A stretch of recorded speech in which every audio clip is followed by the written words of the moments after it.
Hey everyone, I'm going to be looking at the different lords that you can acquire in the game Abyss and be ranking them according to their strengths and weaknesses. I'm going to be looking at their costs as well as their points, and also I'm going to pay close attention to the keys that they give and their powers.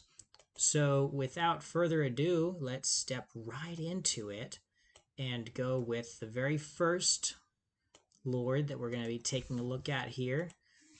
We're going to look at the Alchemist. So the Alchemist comes from the Jellyfish clan. I think those are considered the mages.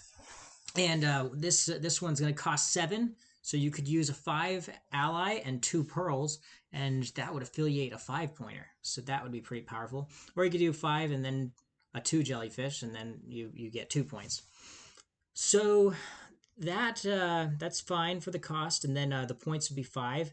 So for 5 points, I would put that around like a C tier, especially for costing 7. But it's got kind of a pretty cool ability. When you request support from the council, normally you just take 1 stack of cards from the different 5 races. Well, now you can take 2 stacks. You go, okay, I'll take some jellyfish and I'll take some seahorses. So I'm going to put that at B tier. All right, stepping through. Next up, we have the Apprentice. Now, this one says it adds 1 stack of cards from the council to your hand.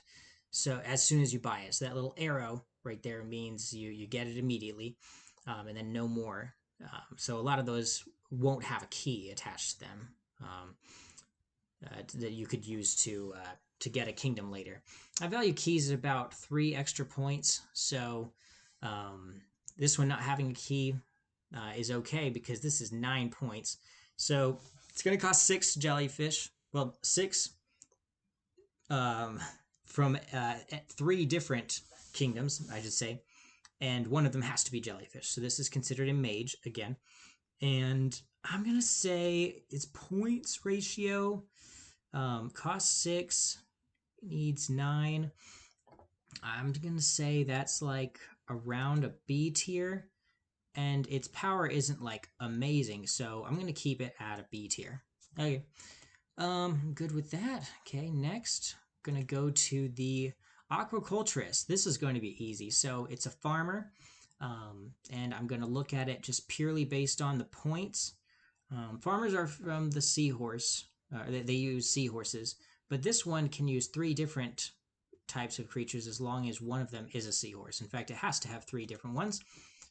Giving 11 points for a cost of 9. I'm going to say that's about B tier level points, and it has no ability. So yeah, we're stuck again at a B tier level card. All right, next up, we are going to look at so yeah, everything so far is in B tier. The game's actually pretty even. Here we'll kind of look at the Assassin. I personally am not too fond of these red cards. These are the, oh gosh, it's slipping my mind, but here, I can look this up. Okay, so you got soldiers, mages, farmers, merchants, politicians, ambassadors. Okay, I won't mess up anymore, I promise. So that's a soldier, and the assassin says it's gonna cost 10. And then it gives only 6 points, and it makes your opponent.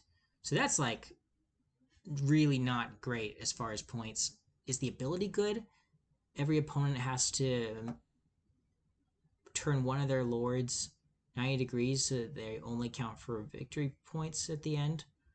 Oh, and it's of your choice, so that is kind of nice. I'm thinking C or D tier for this one. What if your opponent doesn't have a lord yet? Does that just totally not do anything? All right, we'll put that one in D tier. Not the greatest. I wouldn't go for it. It's very expensive. Next, we are going to look at the Commander. Okay, so the Commander, that one I'm pretty fond of. So I can see how a lot of people would really love the Commander. As far as the soldier ones, I do like the Commander the best.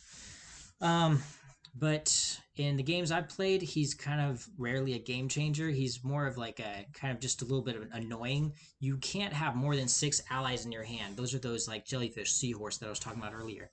And so with only 6 in your hand, it kind of limits you with how many you can recruit. But honestly, you don't want to have a ton in your hand anyways. So I'm going to say, let's see, it costs 8. And with the recruitment, so it costs 8, gives 4 points. However, it does have a key attached to it. I will put that in the C tier. Okay.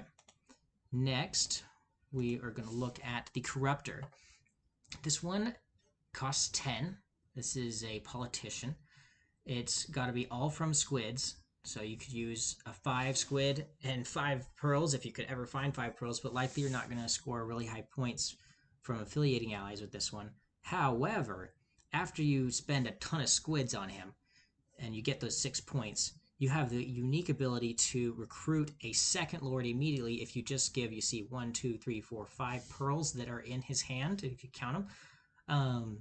And all you need to do is pay 5 pearls after you buy him, and you can get any other lord, even some of these S tier lords, which we haven't gotten to yet. So I would say for the Corruptor, that's pretty powerful, and you get it immediately. So I'm going to put, that is our first A tier. So hooray, we got an A tier. There's some variation in this list. Next, we got the Diplomat. So it's going to cost 8. That has to be all squids. It's going to give 5 points, but a key, so value that a little bit higher. When you recruit, you can use any race of your choice. So that's not bad. I'm going to say that the Diplomat's kind of going to open up a lot of doors when it comes to recruiting.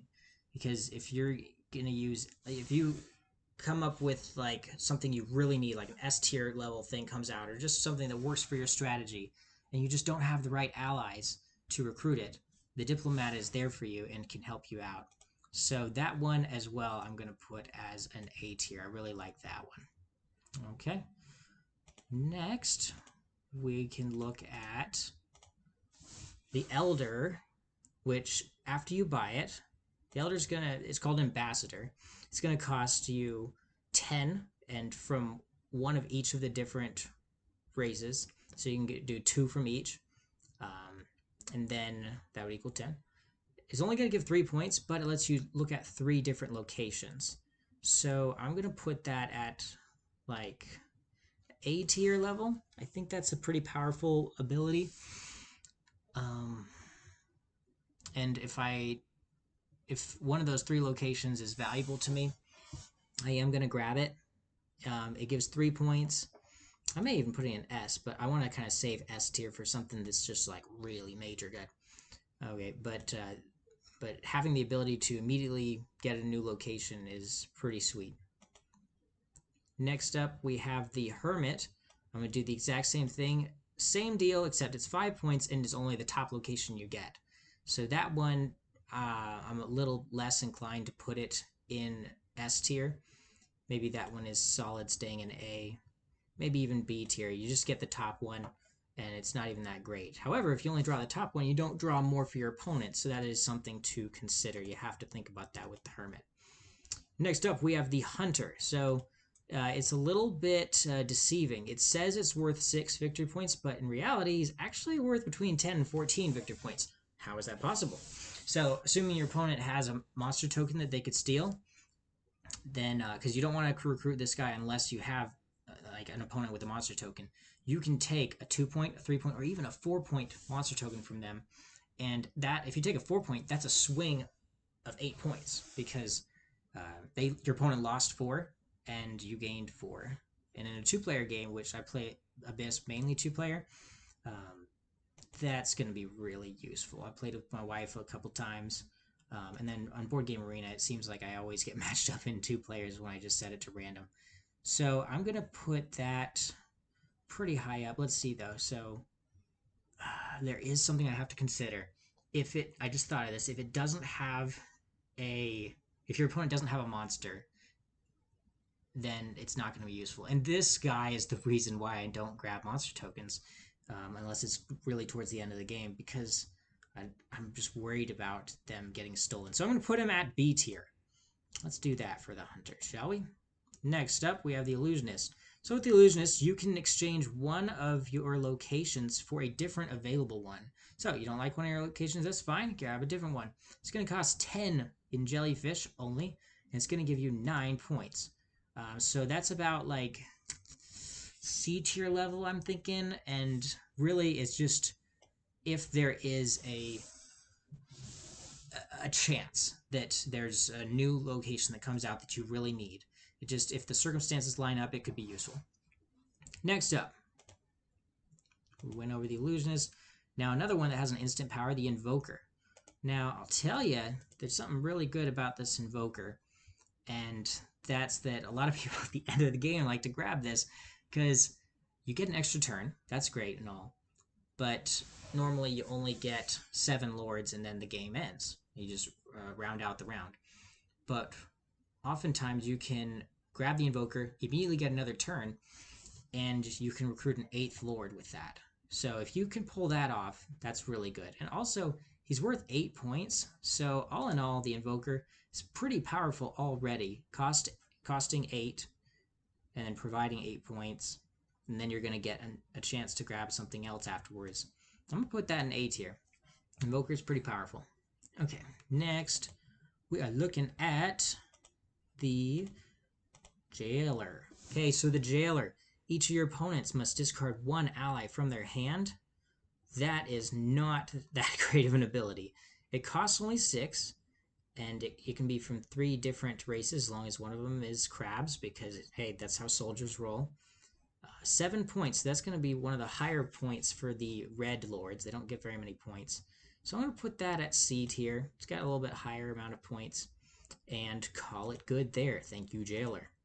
Next up, the Keeper. Keeper is one of the only cards that gives a key and doesn't give any special ability. I don't like that, and it's 6 for 6 points. It's, in my opinion, the weakest of all the farmers, but if you're going for like a straight farmer strategy and you want to use a key to grab a location, sure, that's fine. And actually, your 3rd key doesn't really matter, so this is definitely a 3rd key choice.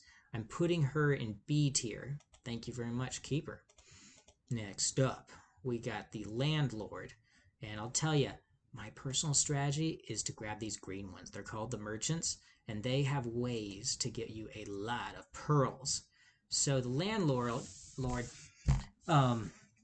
so by getting a pearl each turn, you're going to be able to build up your treasury, and pretty soon your treasury is not going to be an issue for you. Gaining 1 pearl each turn. When I played this in person, it's really tough because you have to remember to grab a pearl each of your turns.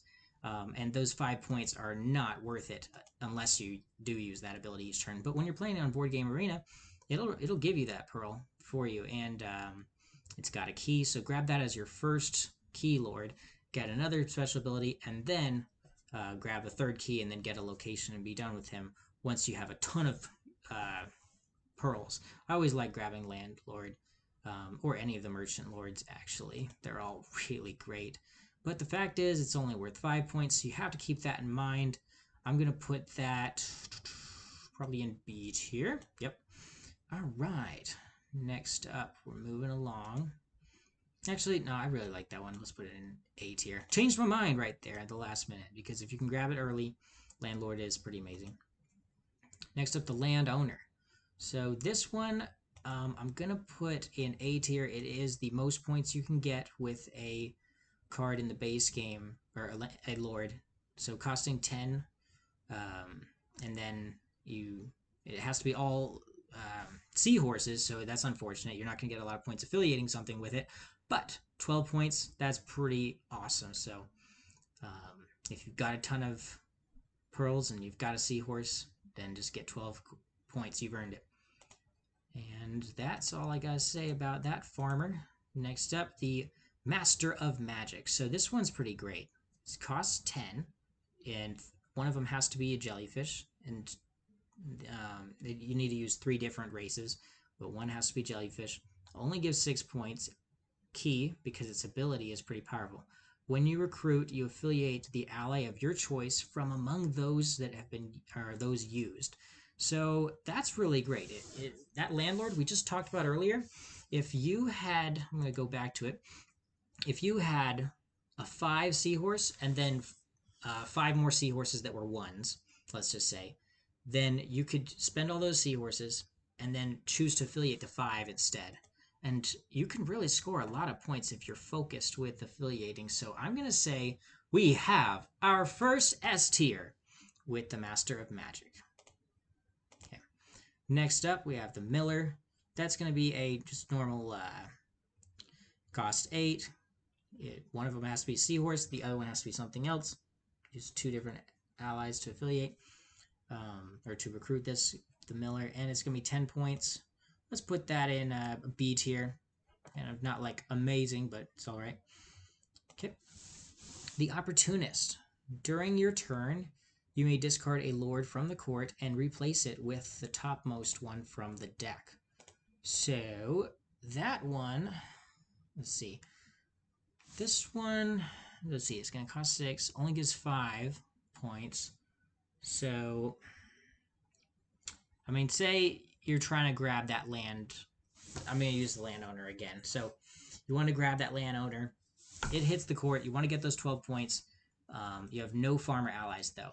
But, hey, that's no problem. You just buy this guy, and then, or you have the Opportunist, and you switch out the landlord out, and your opponent can't get the landlord at least. So that's kind of nice.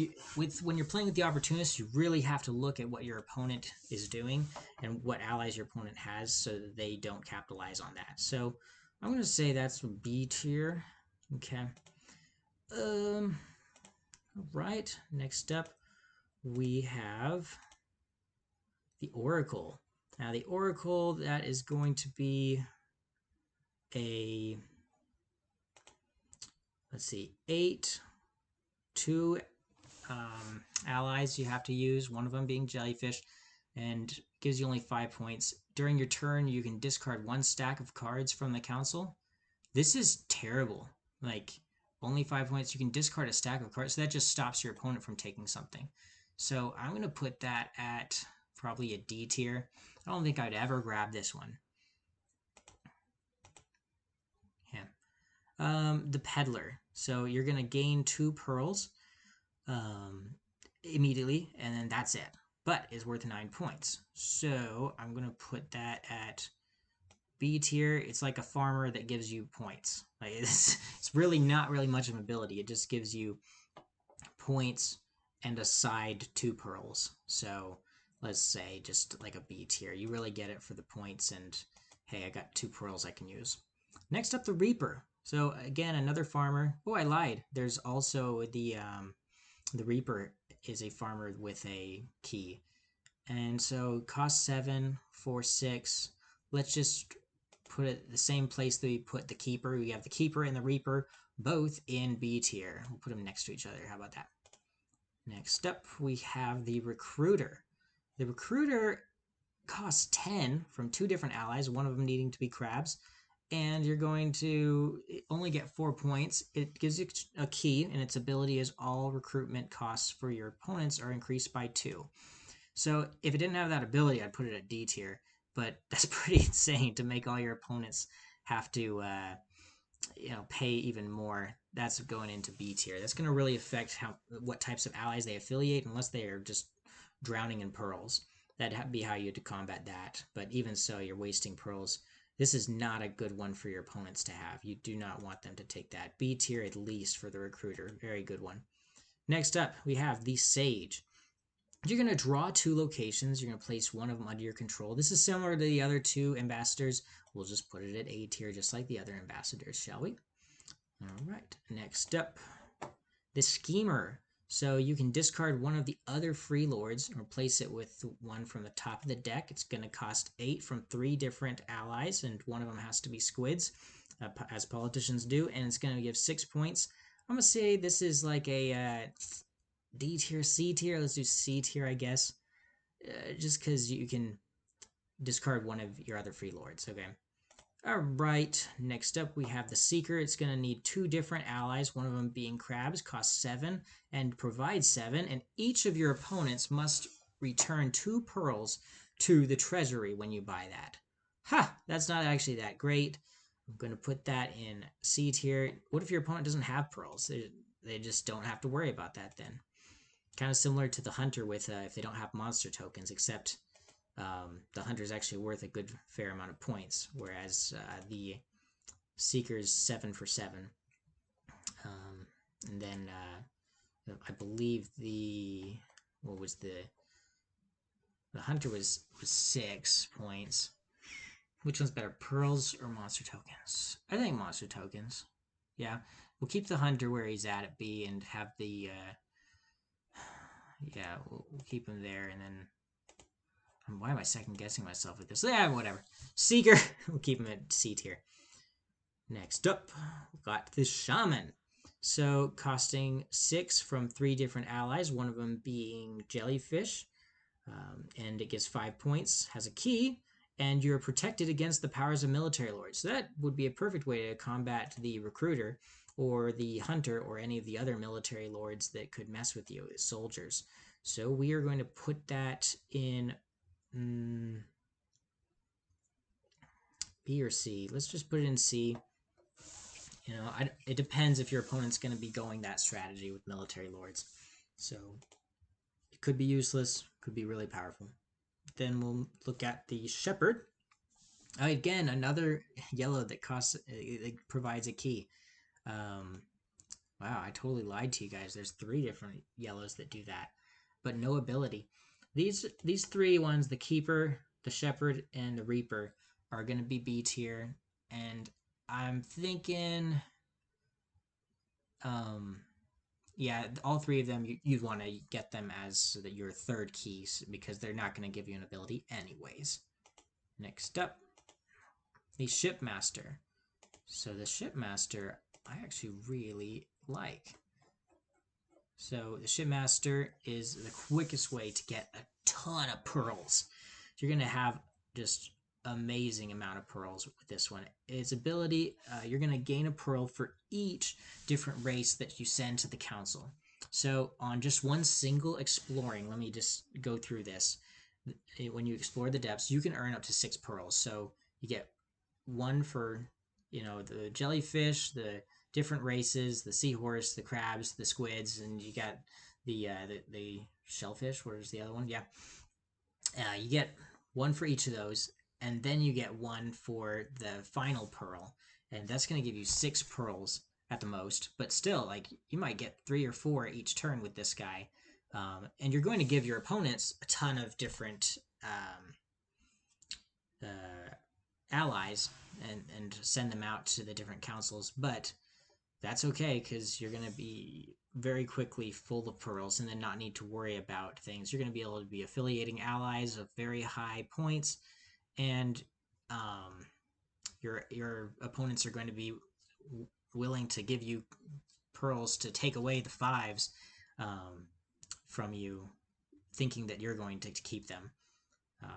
And you're just your strategy is gonna be to keep drawing and sending pearls out, or gaining pearls when your opponents send you buy allies from your exploring the depths. So anyways, the Shipmaster is gonna be really great. I'm gonna put that in S tier. Really like that one. Always like to grab it. Then we have the Slayer. All right, so the Slayer is going to be, during your turn, you can discard 1 ally from your hand. It's going to be gaining you 2 pearls.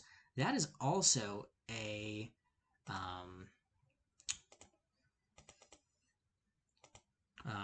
slaver, sorry.